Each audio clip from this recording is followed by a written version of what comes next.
Assalamualaikum warahmatullahi wabarakatuh.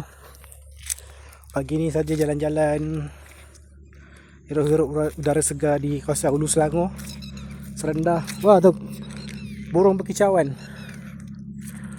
di kawasan Hulu Selangor, serendah antara gapi.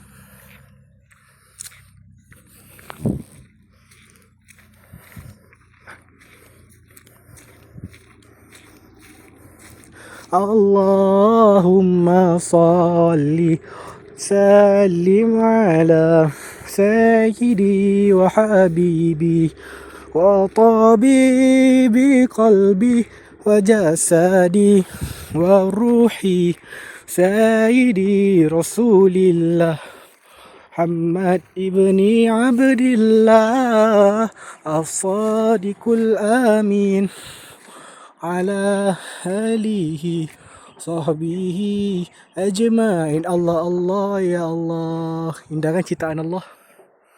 Gunung Ganang.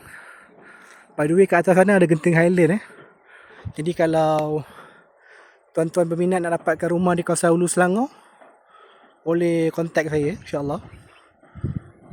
Perunding hartanah. Allahumma salli ala sayyidina Muhammad ala ali sayyidina Muhammad. Jadi sini tempat saya tinggal, di kawasan serendah antara gapi Hulu Selangor. Cantik kan view dia kan? Hanya 30 minit je sampai Genting Highland. Jadi sangat cantik. Kawasan pembangun, highway ada, sekolah ada, masjid ada.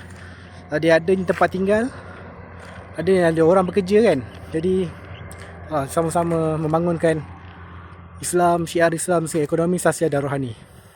Dan saya banyak lagi sekali sahabat.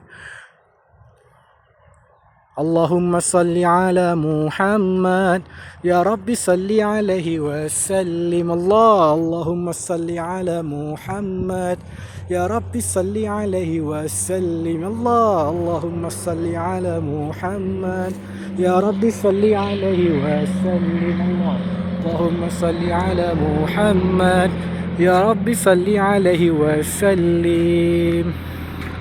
Nabiyuna Rasulullah Muhammad ibni Abdullah Habibullah Khalilullah Muhammad ibni Abdullah. Sekian wabillahi taufiq. Wassalamualaikum warahmatullahi wabarakatuh.